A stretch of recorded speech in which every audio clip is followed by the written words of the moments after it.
wild carrot. You pick that when the flower's up top, you pick that, and a little tiny carrot, little tiny carrots on there, and if you wash that and taste that, it is the most flavorful carrot you'll ever taste.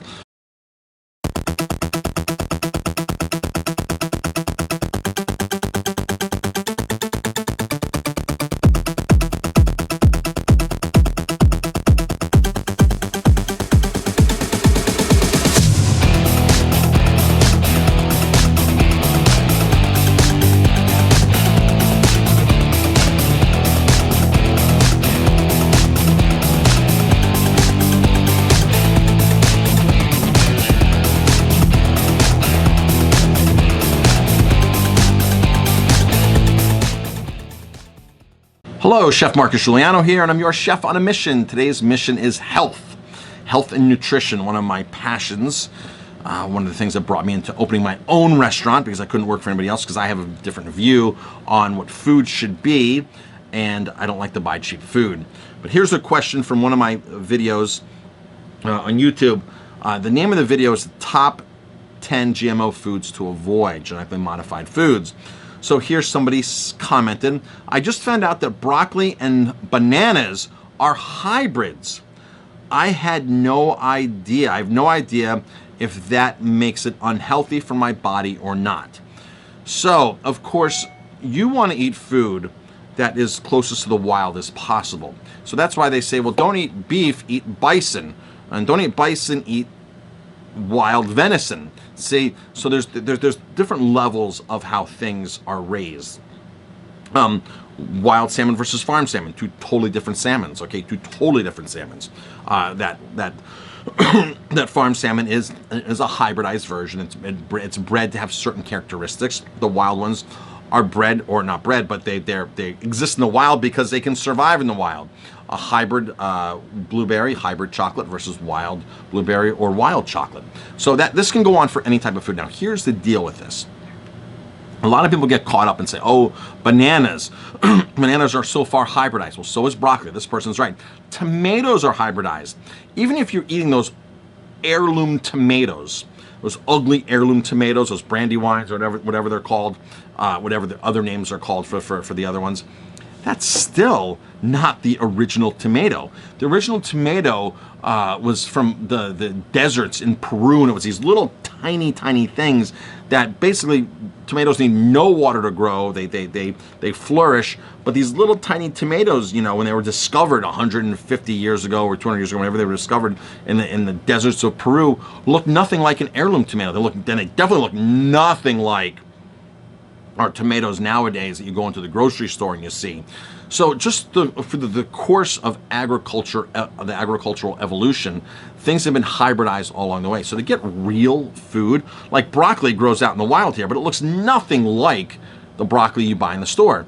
Here in New York, up in this part of the country, carrots, wild carrots grow predominantly everywhere. It's Queen Anne's lace is a wild carrot. You pick that when the flower's up top, you pick that, and a little tiny carrot, little tiny carrots on there, and if you wash that and taste that, it is the most flavorful carrot you'll ever taste. So if you're buying carrots in the store and they say heirloom rainbow carrots and this and that, it's still not the original version of carrots. So unless you're committed 100% to going out there and foraging all your food, you're going to be consuming hybridized fruits, vegetables, grains, beans. That's what it is across the board. Even wheat. The original wheat is einkorn wheat. It doesn't have much gluten in it. So they hybridized gluten along the way. Not genetically modified it where you're taking it into a science lab and splicing the genes and adding in foreign toxins, but where they took this plant and crossbred them. So unless you're totally committed to that, it goes well beyond broccoli and tomatoes. It goes for almost everything out there at some way and shape or form has been hybridized and altered so it ships better, so it grows bigger, so it's easier to grow, so the cost can come down. There's some factor along the way that has that is influenced. Now the good news is there's a lot of food out in the wild that is still edible that you can eat. In fact, 95% of the Earth's vegetation is edible, according to Earl Mindell, famous author from Prescriptions from Nature. I forgot what book he wrote, but he says 95% of the Earth's vegetation is edible.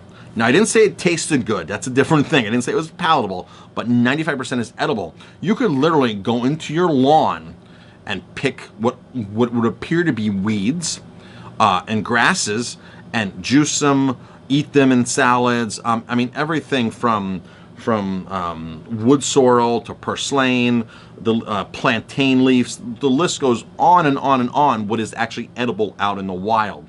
And of course, mushrooms are out in the wild, and mushrooms are a lot of mushrooms are quite edible. But be careful with mushrooms and make sure you know what you're doing, so you don't get a mushroom that's not that quite edible or that's toxic.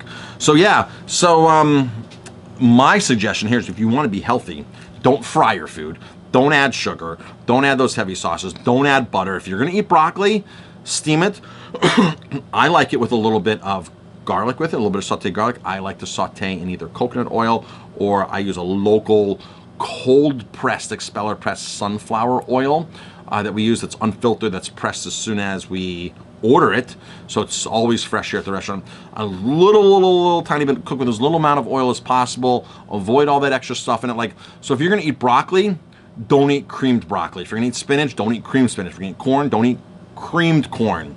Because again, you're eating the hybridized stuff out there anyway. There's other stuff that has gone through much more hybridization processes, like corn. Corn is one of those things that has been really developed along the way to make it super sweet and probably addictive too. But if you're eating corn, don't eat creamed corn. Don't eat fried corn. So to eat healthy, just be a conscious eater and understand that you want to eat as close to the way that food was grown or picked as possible. Okay, and that'll help you out a lot. But still keep eating broccoli. Broccoli is an awesome food. Bananas, you know, as long as you're not like bananas, they call the Twinkie of nature. But there's people out there that know they eat 10, 15 bananas a day. And I used to be, when I was an ultra marathoner, I used to eat 10 to 15 bananas a day easily sometimes. Sometimes I eat 10 bananas by noon. But I was out there running a massive amount. And, you know, there's always a controversy. Are the high carbs of bananas fueling your running and making you lose weight? Or because you're running, is that fueling your appetite for all the carbs? I know personally, I experience when I eat a high level of simple carbs like fruits, that the weight drops off of me because my transit time goes down in my body and it's not conflicting with other things. A lot of people think, well, gee, I'm on this high carb diet and it's not working, or I'm on a carbohydrate diet. A lot of people that think they're on a carbohydrate diet are actually not on a carbohydrate diet. I've done plenty of videos on that. I'll do another video, and that's a whole nother topic, because people say, oh, the mac and cheese or the pizza. Pizza's not a carb, and neither's mac and cheese, because they have fat in it. As soon as a food contains 20% more or 20% more or fat, 20% more or 20% or more of fat, it's no longer a carbohydrate. So people blame the pizza and say these carbs, and pizza's not a carb. Mac and cheese is not a carb. Creamed broccoli is not a carb. Creamed corn is not a carb. Those are fats. Those are mixed foods, okay? I'll make a video on that if anybody's interested in that. And I do have some, like I said. But keep eating as much raw food as you can. Drink a lot of water. And foods as close to nature, and don't overcook them, don't fry them, don't add the sugar, the butter, the white flour, and all that kind of stuff. I'm Chef Marcus Guiliano. You guys know the deal. Thanks for watching, and leave any comments and questions, and I'll be happy to answer.